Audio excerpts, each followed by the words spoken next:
कथा कहते हैं, हरिश्चंद्र का चरित्र बताते हैं, महाराज सगर का चरित्र बताते हैं, गंगा अवतरण की कथा, भगीरथ का वृत्तांत, सौदास राजा का चरित्र बताते हैं। अब नारायण इसी में भगवान श्री राम का प्रागट्य होता है।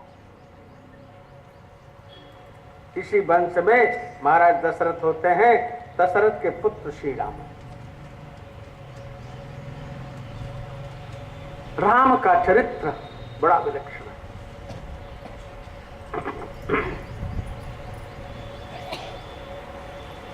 मानव जीवन के लिए राम का चरित्र अनुकरणीय है। मानव जीवन के लिए श्री कृष्ण का चरित्र उपदेश है। राम का चरित्र अपने जीवन में धारण करने योग्य। गुरुवर थे त्यक्त राज्य विचरत वनम पद्म पदभ्याम प्रियायाः पाणिस्पर्शा क्षमाभ्याम मृदित पथरुजो जो हरेन्द्रानुजाभ्याम वैरूप्या शूर्पणक्षा प्रिय विरहर्षारोषित भ्रो विजृंभस्त्रस्ताब्धि बद्ध सेतु खलदव दहन कौशलेन्द्रवतान्न। सारे मैंने संकेत किया था, मनु जी महाराज ने 28,000 तप किया था, 28,000 वर्ष तब प्रभु प्रकट हुए थे। उनसे पुत्र रूप में प्राप्त करने के लिए प्रार्थना किया। आज वही दशरथ के रूप में हुए हैं और उन्हीं के यहां राम प्रकट होने वाले। नारायण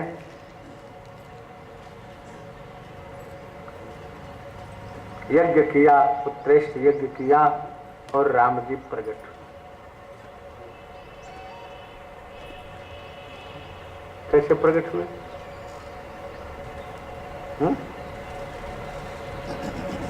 भय प्रगट कृपाला दीन दयाला कौशल्या हितकारी। कौन प्रकट हुआ? दीन दयाल प्रभु प्रकट हुए हैं। बच्चा नहीं, सब कहते हैं राम जन्म उत्सव है। राम जन्म हुए ही नहीं। किसी ने राम को प्रकट हुए जन्म लेते देखा? कौशल्या मां को भी पता नहीं। वहां तो शंख चक्र गदा पद्मधारी अपने हाथ से 21 हाथ लंबे चौड़े प्रकट हुए थे। किसी के 21 हाथ के बेटा हो जाए अभी तो उसके लिए घर दूसरा बनाना पड़ेगा। क्या मालूम? अरे रेवती अभी ब्याह करके आई थी तो श्री कृष्ण स्वतः बलराम से हंसी करते थे कि भैया बलराम, भाभी जी के लिए तब द्वारिका में दूसरा महल बनाना पड़ेगा। सतयुग की हैं, 21 हाथ लंबी हैं, कहां तक इनके लिए? बलराम जी ने कहा आप घबराओ मत, अभी हम ठीक कर लेते हैं इनको। अपने हल से दबा करके अपने बराबर कर लिया, थोड़ा सा छोटी कर दिया। अस्तु, ऐसे ही ठाकुर जी प्रकट हो गए मां के सामने। कहा, मां ने कहा कि अरे कौन मानेगा कि आप हमारे बेटा हो? ये तो कहा हमने वरदान को बताने के लिए इतने प्रकट हो गए। अब जैसा को कहे छोटे से बच्चा बन जाओ, रोग आओ, तब पता चले कि हाँ बेटा हो हमारे। तुम बाप बन के आए हो, बेटा बन के आए हो। अच्छा भैया, फिर बेटा बन गए तो रोने लग गए। फिर बचन सुजाना रोदन ठाना, वही बालक सुरभूपा। अस्तु, रोने का अनुष्ठान ले लिया। ये भगवान रामावतार में रोने का अनुष्ठान लिया है। पैदा भय तब रुलाए गए, जबरदस्ती रुलाए गए, छोटे से बन करके रो, तब बेटा हो गए। उसके बाद गए गुरु आश्रम, पढ़े लिखे, वहां से आए, चले गए विश्वामित्र के साथ जगह की रक्षा की, चले गए जनकपुर, वहां से ब्याह करके आ गए। ब्याह करके आते 8-10 वर्ष भाई जान बीता था, तब तक जंगल में चले गए।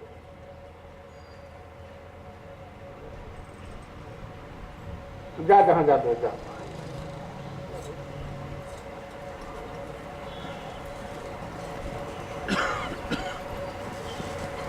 नारायण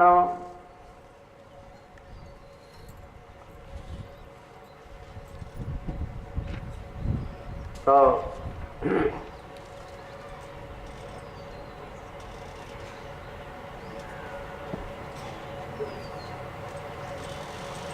श्री कृष्ण गोविंद हरे मुरारे, हे नाथ नारायण वासुदेवा।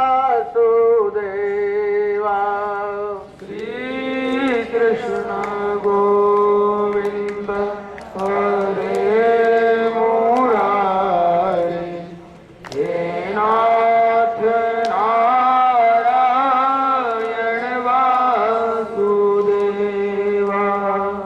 श्री कृष्ण गोविंद हरे मुरारे, हे नाथ नारायण वासुदेवा। श्री कृष्ण गोविंद हरे मुरारे, हे नाथ नारायण वासुदेवा। नारायण बाल भगवान के चरित्र के बाद भगवान श्री राम जब जनकपुर से वापस आते हैं, थोड़े दिन पश्चात ही रामनवमी का उत्सव था। सभी लोग एकत्रित थे। उत्सव के बाद महाराज दशरथ के मन में हो गया कि राम का राज्याभिषेक कर दें, जो राजपद पर प्रतिष्ठित कर दें।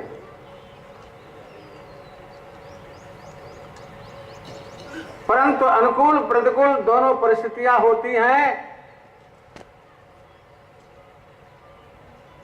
और दोनों प्रकार के व्यक्ति होते हैं बड़े लोगों के यहां।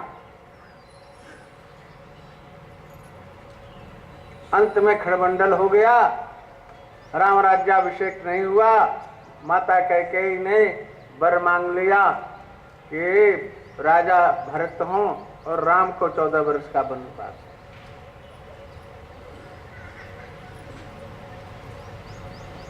राम जी ने समस्त समाज के सामने राजा होने की घोषणा सुन करके भी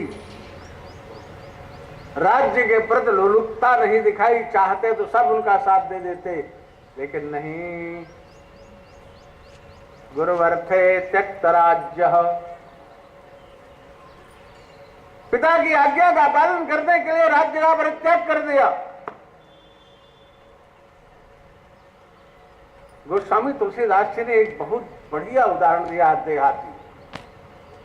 राम अवध के थे, अवध में पैदा हुए थे। अवध की ही भाषा में गोस्वामी जी ने लिखा भी है। नारायण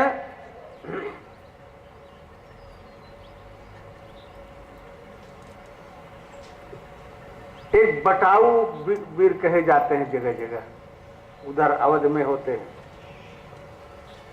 चौराहे पर ढेला वाला पड़ा रहता है उनके, वही उनकी सेवा भी। तुम बटाऊ वीर जाते हो, घनश्यामपुर के पहले चौराहा जो है बटाऊ वीर उसको बोलते। वहां एक बरगद का पेड़ था, अपने है कि नहीं पता नहीं। तो लोग वहां जाते थे, निकलते थे, तो एक ढेला उठाए और बटाऊ वीर को फेंक दिए, ले बटाऊ वीर बाबा। ऐसे ही राम जी गोस्वामी जैसे बटाऊ का कोई महत्व नहीं देते, ढेला फेंके और चल दिए, ऐसे राम जी भी चल दिए राज्य का परित्याग करके। गोस्वामी तुलसीदास जी देखते हैं, राजीव लोचन राम चले, तज बाप को राज बटाऊ की नहीं। अब इसको किसी साहित्य में ढूंढो तो कहां मिलेगा? नहीं मिलेगा, कोई नहीं समझेगा। ये तो हमारे अवध के राम जी हैं, इसलिए हम राम जी के चरित्र को जानते हैं। दाक्षिणात्य, पाश्चिमात्य, पौर्वात्य या विदेशस्थ लोग इसको क्या अर्थ लगाएंगे? राजीवलोचन नाम चले तो बाप को राज बटाऊ बनाए।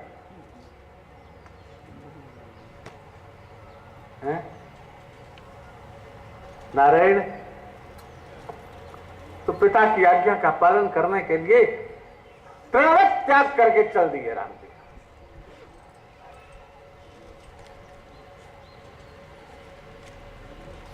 गुरुवर्थे त्यक्त्य आज्ञा विचरद अनुमनम, अनुबनम विचरत, बनम बरम प्रतिबरम इत्तरवरम विचरत। इस वन से उस वन, उस वन से उस वन, उस वन से उस वन विचरण कर रहे हैं, टहल रहे हैं, थोड़ी हो विचरण कर रहे हैं। जबरदस्ती चलना पड़ रहा है, क्या करें, कहां रुकें? पद्म पदभ्याम प्रियाया, कमलवत चरणों के द्वारा विचरण कर रहे हैं। प्रियाया पांच प्रसाद क्षमा, जानकी जी जिन चरणों को अपने हाथों से स्पर्श करने में सक्षम नहीं होती हैं, उन चरणों से पैदल भ्रमण कर रहे हैं।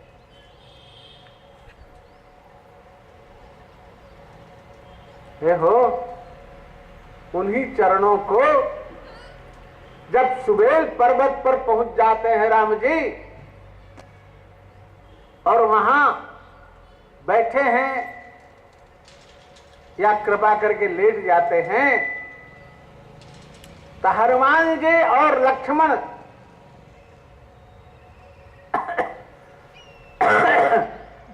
अपनी पूरी ताकत लगा करके दबाते हैं।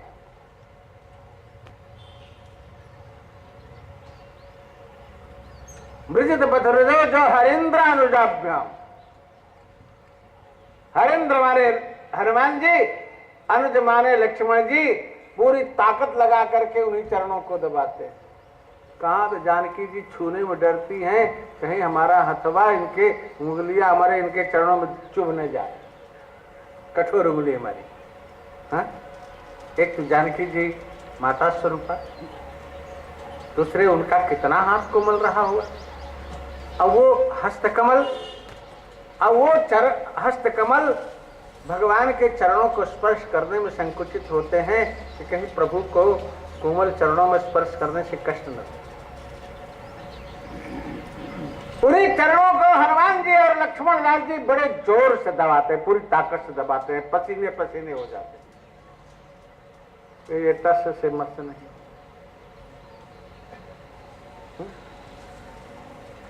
यही भगवान के चरित्र को सिद्ध करता है।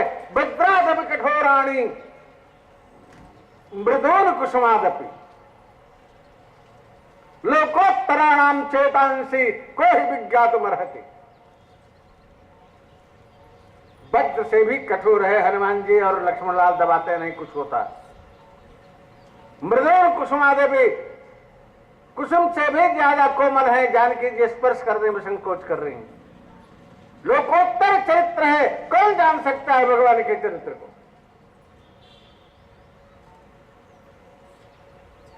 नारायण शूर्पणखा को विरूपित करवा दिया, जानकी जी का हरण हो गया। नारायण वन में रहे, अन्वेषण किया, समुद्र पर पुल बांधा, राक्षसों का वध किया, रावण का वध किया और आकर के फिर अयोध्या में राज्य करते हैं, राज्यारोहण करके राज्य करते हैं। नारायण राम का लोकोत्तर चरित्र यही तक, थोड़ा सा और है।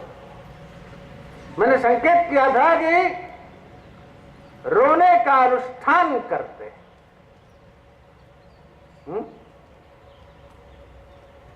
जीवन भर रोए। दोनों अवतार विलक्षण हैं। राम जी जीवन भर रोते हैं और कृष्ण जीवन भर रुलाते हैं, जीवन भर रुलाते हैं। अपने प्रकट होने पर वहां नहीं रोए, कारागार में नहीं रोए। नंद भवन आते हैं, यहां भी चुप रहते हैं, यहां भी लीला करते हैं। बाद में ब्रज गमन करते हैं, तब भी गोपियों को रुलाते हैं। मथुराधीश बनते हैं, तब भी गोपियों को रुलाते हैं, मैया को रुलाते हैं, बाबा को रुलाते हैं, ग्वाल बालों को रुलाते हैं।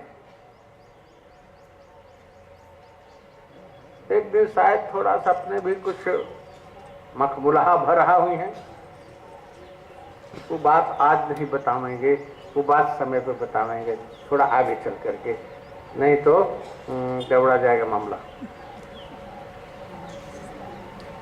राम जी रोने का अनुष्ठान लेते हैं। हे हो, ये जगत किसी को नहीं छोड़ता, इसके अनुकूल कितना भी काम करो, कितनी सेवा करो, लेकिन नारायण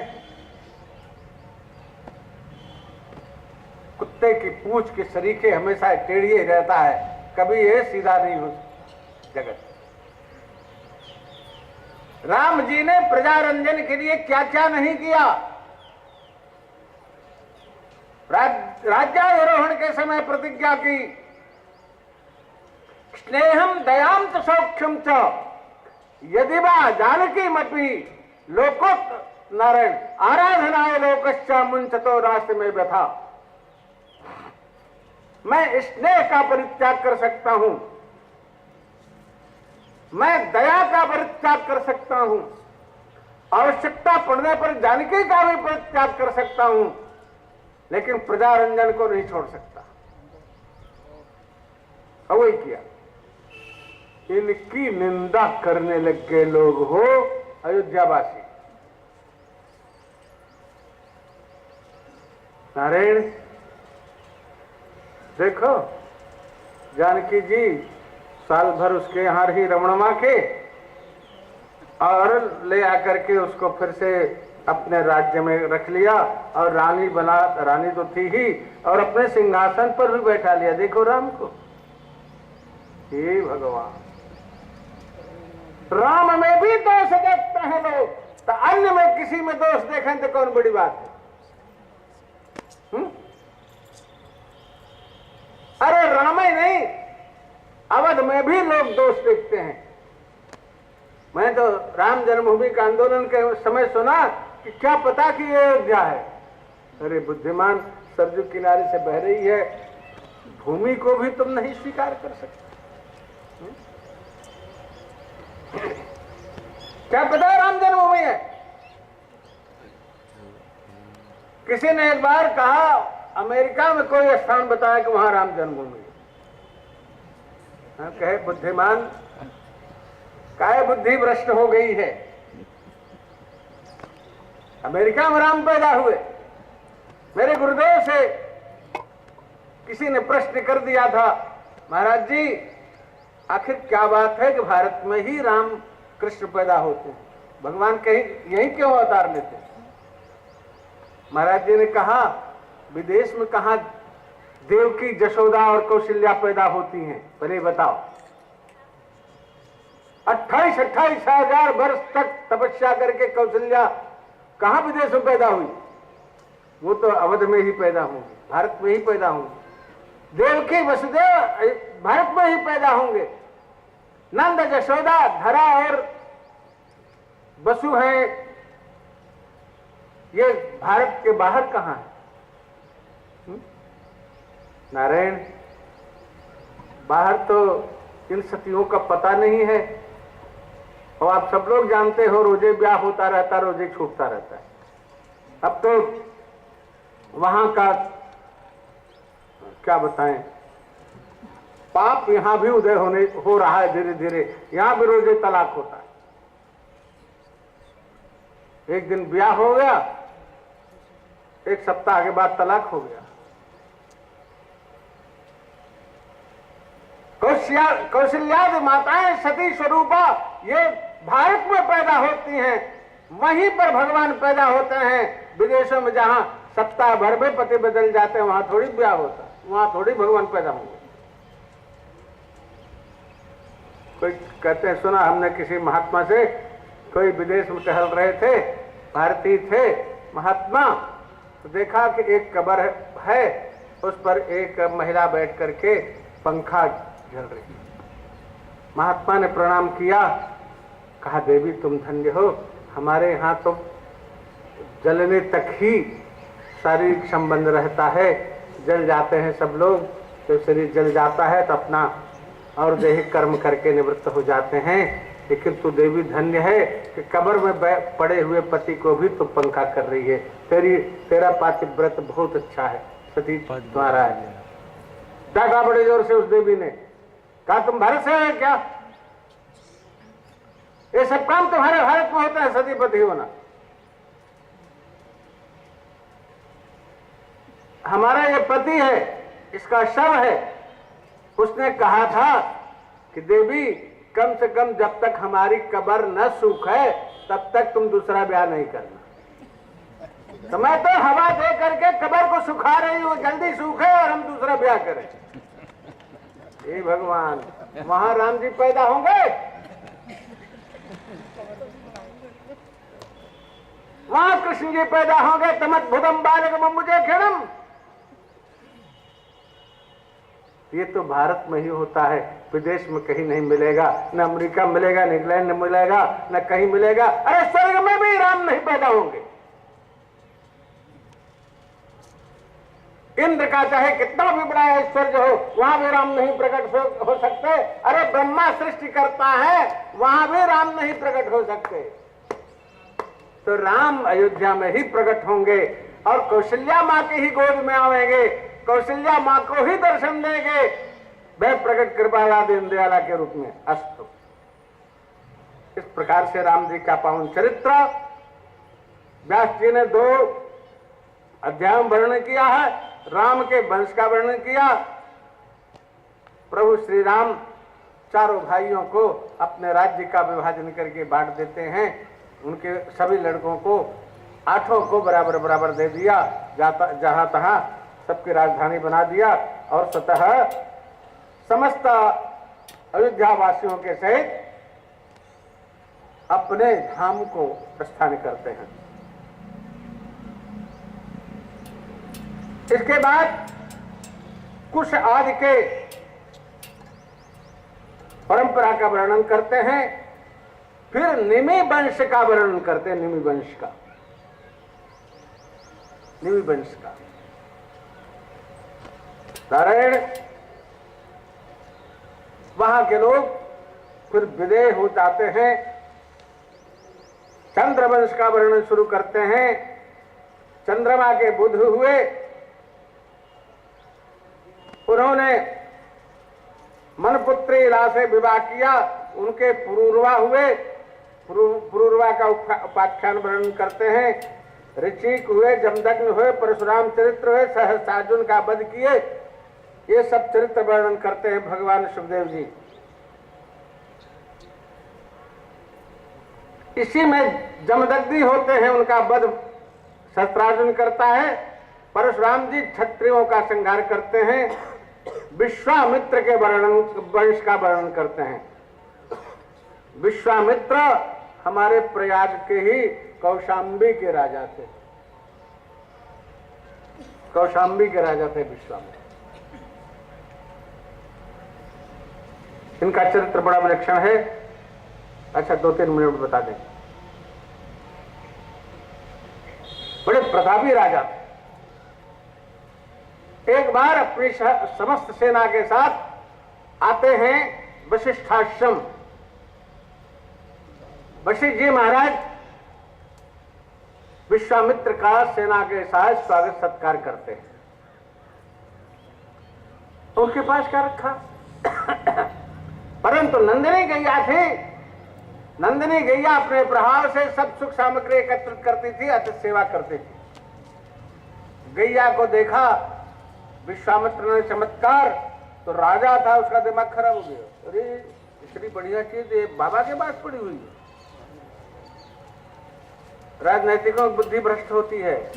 इतनी संपत्ति गरीब आदमी के यहाँ है, छीन लो इसको, छीन लो। छिदाई बड़े जोरों से इस समय देश में चल रही है। जनता की संपत्ति छीन लो, यही राजनीतिकों का भाव है। नारायण विश्वामित्र ने कहा गैया हमको दे दो, राज्य की संपत्ति है। कहा गैया से ही तो हम अग्निहोत्र करते हैं, अतिथि सेवा करते हैं, हम तो नहीं देंगे। कहा हम जबरदस्ती ले जाएंगे। विश्वामित्र छीन लिए, गैया लेके चल दिए। गैया वहां से आती है, कहते हमने क्या सेवा में कभी की जो हमारा परित्याग कर रहे हैं। वशिष्ठ का, वशिष्ठ जी का हमने त्याग नहीं किया है, लेकिन राजा है जबरदस्ती ले जा रहा, तो मैं क्या कर सकता हूं। तब आप आज्ञा करो, मैं व्यवस्था बना लूंगी। प्रत्येक अंग से सेना प्रकट हुए गैया के, और वो सेना सहित विश्वामित्र को परास्त कर दिया, भगा दिया, हार गए विश्वामित्र। नारायण आंख से, कान से, नाक से, सींग से, उदर से, योनि से, गुदा से, सब जगह सेना प्रकट हुई। यौन से पैदा होने वाली सेना यवन कहलाए। आज जिनको हम वनवासी कहते हैं, गिरवासी कहते हैं, आदिवासी कहते हैं, ये कोई गिरवासी, आदिवासी, जनवासी पहले के अंत्यज नहीं है। ये सब वशिष्ठ की गैया नंदिनी के वंशज है। एक प्रकार से किरात, हूणांध, पुलिंद, पुलकेशा, आभीर, कंका, जमुना, खगादय, ये जितने वनवासी हैं सब वशिष्ठ जी के शिष्य परंपरा में हैं, नंदिनी गैया के वंशज हैं। मार्तपुर के भगा के आए, पूछा महाराज हम कहाँ रहे। वशिष्ठ जी ने कहा जैसे हम वन में हैं कंदमूल फल खाते हैं, ऐसे तुम भी वन में रहो, कंदमूल फल खाओ, तभी से सब वनवासी गिरवासी हैं।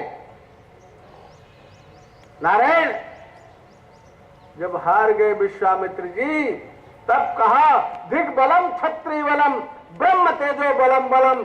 अब हम क्षत्रिय बल को धिक्कार है कि हम हार गए। ब्रह्म तेज बहुत विलक्षण होता है। अब हम ब्राह्मण बनेंगे, ब्रह्मर्षि बनेंगे। नारायण फिर तप करने लग गए।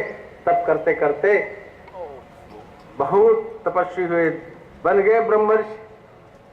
लेकिन क्रोध नहीं गया, क्रोध बहुत क्रोधी थे।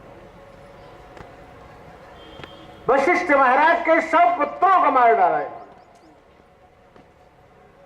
वशिष्ठ जी ने भी इनके 100 पुत्रों को मार डाला था अपने ब्रह्म तेज से। अब विश्वामित्र जी एक दिन खड्ग लेकर के वशिष्ठ की कुटिया के पीछे छिपे थे कि आज हम इनको मार डालेंगे, छोड़ेंगे नहीं। चंद्रमा का प्रकाश चारों तरफ छिटक रहा था। भीतर अरुंधति और वशिष्ठ जी बात कर रहे थे। वशिष्ठ जी ने कहा आज ये चंद्र प्रकाश वैसा लग रहा है जैसे विश्वामित्र की तपस्या का प्रकाश चारों दिशाओं में छिटक रहा हो। मां ने कहा, आप इतनी प्रशंसा तो कर रहे हैं, लेकिन उनको ब्रह्मर्षि मान क्यों नहीं लेते, तो बैर समाप्त हो जाए। कहा ब्रह्मर्षि तो वे है ही हैं, लेकिन उनका क्रोध उनको ब्रह्मर्षि मानने के लिए मुझे बाध्य कर रहा है कि क्रोध नहीं बहुत ज्यादा है। विश्वामित्र जी सुन रहे थे, पीछे से आ गए, खड्ग को फेंका, चरणों में प्रणाम किया। वशिष्ठ जी ने कहा, उठो ब्रह्मर्षि उठो। उठा करके छाती से लगा लिया, दोनों का बैर समाप्त हुआ वहीं। और राम के लिए दोनों गुरु रूप में प्राप्त हुए। राम जी ने कृपा की, दोनों को एक किया और राम विवाह में दोनों कारण बने। अस्तु।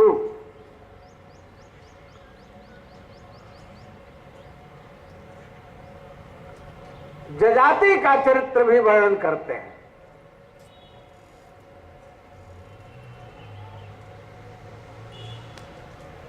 दो मिनट में जजाति का चरित्र बता दें।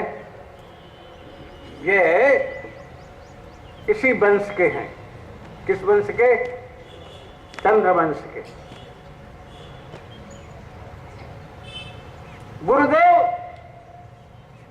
बृहस्पति के पुत्र कच्छ संजीवनी विद्या सीखने के लिए शुक्राचार्य के यहां ब्रह्मचर्य आश्रम में रहते थे। सीखा उन्होंने। शुक्राचार्य की पुत्री देवयानी कच्छ को बहुत मानती थी और धीरे धीरे उसका स्नेह हो गया। अब उसने विवाह का प्रस्ताव रख दिया। कच्छ ने कहा, हमारी तुम गुरु बहन हो, तुम्हें ऐसा नहीं सोचना चाहिए। अस्वीकार कर दिया। देवयानी ने शाप दे दिया, तुम्हारा विवाह होगा ही नहीं करेगा, जाओ। फिर कच्छ ने भी शाप दिया कि तुम्हें कोई ब्राह्मण नहीं स्वीकार करेगा, जाओ, तुम्हारा विवाह ब्राह्मण से नहीं होगा। देवयानी एक दिन स्नान कर रही थी और वृषपर्वा दैत्य राजा था, उसकी पुत्री सर्विष्ठा भी अपनी सखियों के साथ सब स्नान कर रही थी। कोई ऋषि आ गए दर्शन के लिए। तब तक जो है सभी कन्याएं बाहर निकल करके वस्त्र पहन लिया।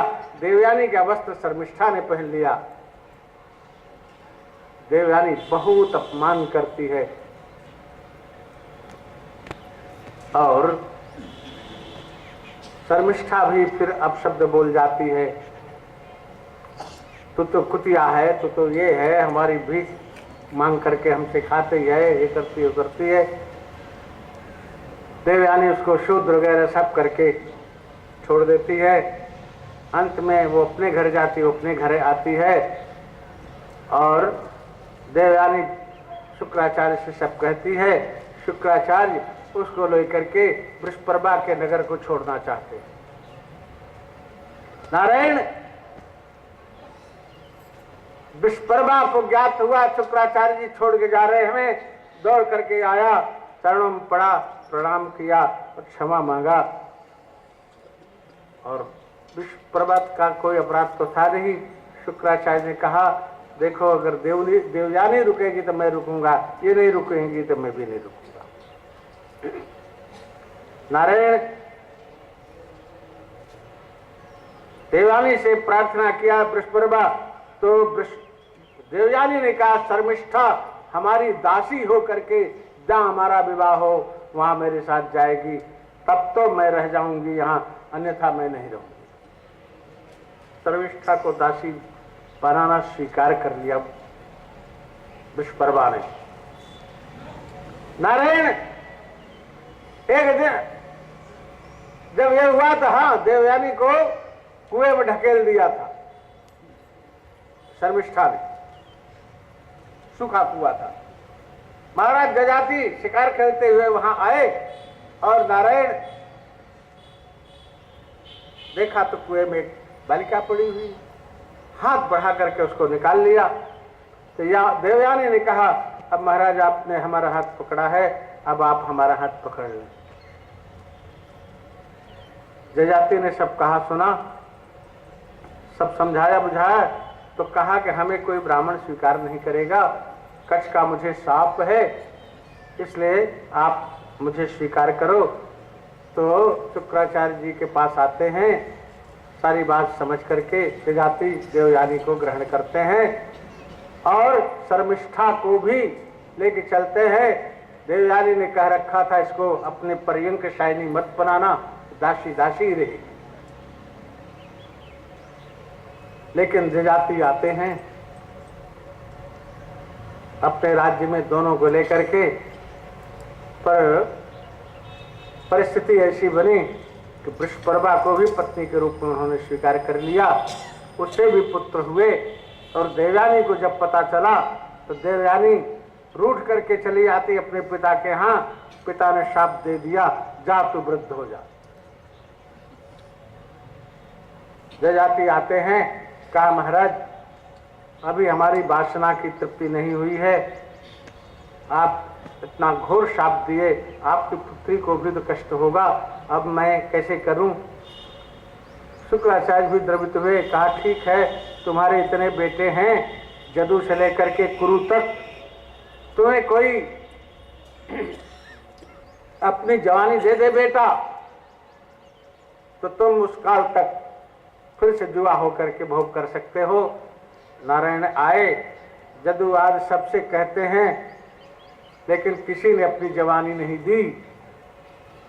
कहा तुम जवान बन के मेरी माता का ही तो उपभोग करोगे, वो ठीक नहीं है, वृद्ध हो गए तो वृद्ध हो जाओ और जाकर के भजन करो। किसी ने नहीं दिया, सबको राज्याधिकार से जजाति ने बहिष्कृत कर दिया। अंतिम थे कुरु ने कहा ठीक है पिताजी, आत्मा वही जायते पुत्र, मैं तो आपका बालक हूं, जैसे चाहे वैसा करें। जवानी दे दी, फिर जवानी लेकर के बुढ़े ने अपना भोग भाग किया। अंत में चिल्ला के कह दिया, न जातु काम कामानाम भोगे नोपशाम्यति, हविषा कृष्ण व्रत में वह भूय एवा विवर्धते। नारायण जत पृथिव्याम प्रीहिजिवम हिरण्यम पशव स्त्रिया न गृह्यंत मनस्यश्च पुंसाम काम हतश्यते। भैया जितनी पृथ्वी में अन्न है, जव है, धान्य है, संपत्ति है, जितनी स्त्रियां हैं, अगर सब एक व्यक्ति को दे दिया जाए तब भी उसके मन को संतोष नहीं होगा। कामियों के कामना की पूर्ति करने पर कामना में ह्रास नहीं आता है, बल्कि जैसे अग्नि में घृत डालो तो और तीव्र होता जाता है, उसी प्रकार से कामना की पूर्ति करते जाओ तो कभी भी कामना कम नहीं होती। कामना का परित्याग करने में ही कामना में कभी आती है, कामना का पूर्ति करने में कभी कामना की पूर्ति नहीं होगी। चिल्ला करके कहा बुद्धा। नारायण अब हम सब कैसे हैं, हम सबको सोचना चाहिए, सोच करके विचार करना चाहिए कि हम कामना पूर्ति के चक्कर में मत पड़े, बने तो भगवान का स्मरण करें। नारायण इस प्रकार जजाति ने कुरु को राज्य देकर के घर का परित्याग कर दिया। पुरु वंश का वर्णन करते हैं, इसी कुरु में ही पुरु आते हैं, पुरु में दुष्यंत होते हैं और उनके शकुंतला से भरत पैदा होते हैं। भरत वंश का वर्णन करते हैं, इसी वंश में महाराज रंतदेव भी आते हैं, उनका चरित्र बड़ा विलक्षण है। इसी में देवदास आते हैं, उनके वंश का कथन करते हैं। इसी वंश में पांडव आदि आते हैं, उनके वंश का वर्णन करते हैं। अनु द्रुहु त्रुहु यदु वंश का वर्णन करते हैं, फिर जदुवंश का वर्णन करके श्री कृष्ण का चरित्र वर्णन करते हैं। श्री कृष्ण का चरित्र वर्णन करते चुप हो जाते हैं भगवान सुखदेव जी। श्री कृष्ण का चरित्र 2 अध्याय में वर्णन किया 9वां स्कंद में, और चुप हो गए।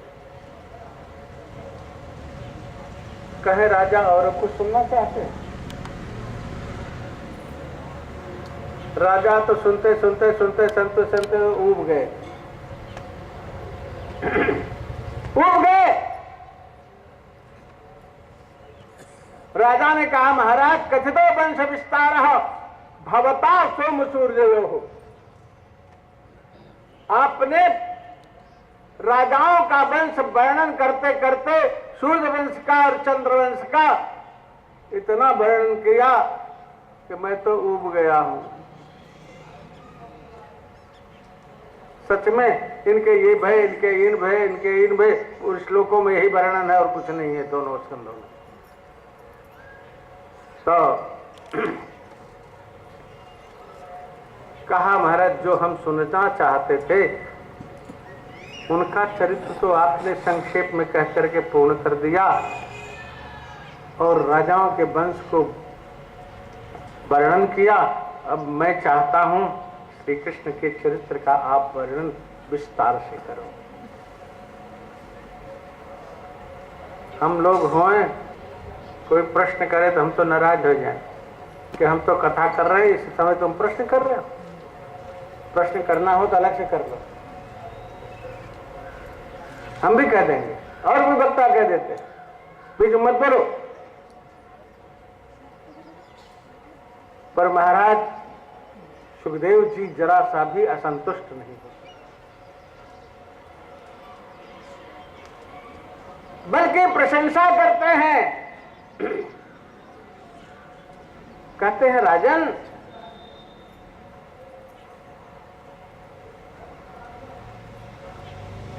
वासुदेव कथा प्रश्न पुरुषास्त्रीन पुराते ही वक्तारः पृच्छकः श्रोत्रीन तत्पाद सलिलं यथा। राजन, भगवत संबंधी प्रश्न करने से 3 पवित्र हो जाते हैं। कि नहीं कहते हैं प्रश्नकर्ता पवित्र हो जाता है। सुखदेव जी महाराज पहले अपने को पवित्र मानते हैं। वक्तारः, जिसने प्रश्न को सुना और प्रश्न का समाधान किया। पृच्छका, प्रश्नकर्ता पवित्र हो जाता है। भगवत संबंधी प्रश्न किया, भगवत संबंधी प्रश्न किया। नारायण, अश्रोत्रीन, सुनने वाले पवित्र हो गए जिन्होंने भगवत संबंधी प्रश्न सुना और वक्ता के द्वारा भगवत संबंधी प्रश्न का समाधान सुना, वो सुनने वाले पवित्र हो गए। इसलिए राजन, आप प्रश्न करो।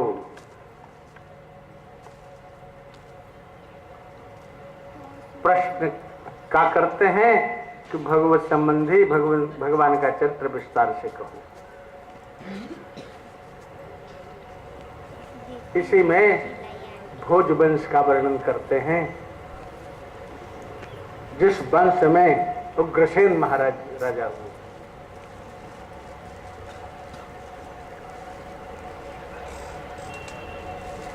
और सब सूरसेन आदि इनके सामंत थे।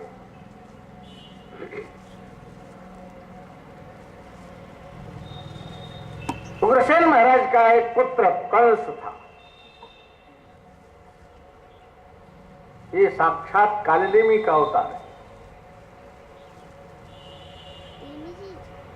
कालनेमी दुष्टता बस संबंध बना करके उग्रसेन की रानी से और पैदा हुआ है नारायण। इसका चरित्र बड़ा विलक्षण है। कंस का आप सब लोग जानते हो, मैं संक्षेप में कह देता हूं। कि नारायण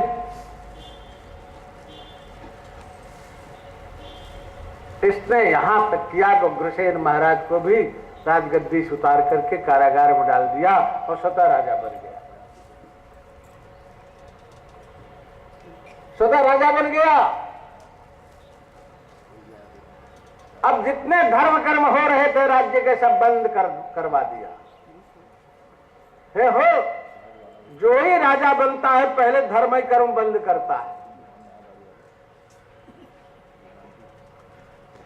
आज भी धर्म स्थानों पर ही राजा की कुदृष्टि रहती है, धर्म संपत्तियों पर ही राजाओं की कुदृष्टि रहती है। राजा माने नेता, इस समय नेता है सब राजा, चाहे वो किसी की सरकार हो, लेकिन समस्त धर्म स्थानों का, विशेष करके सनातन धर्म से संबद्ध धर्म स्थानों का अधिग्रहण करने के बाद सभी राजा माने चाहे किसी भी पार्टी का शासन हो, वो उस समय हमारे धर्म स्थानों को वही अधिग्रहण करने के लिए सोचते हैं। जगह जगह हिंदुत्ववादी सरकारें भी हैं, वे भी हिंदुस्तान को अधिग्रहण करने के लिए योजना बनाते हैं, अब बनी हुई। बल्कि और लोग तो थोड़ा बहुत डरते भी हैं,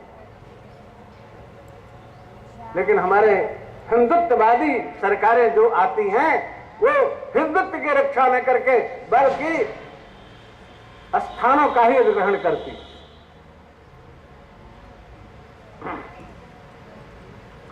जनता इससे क्षुभित है,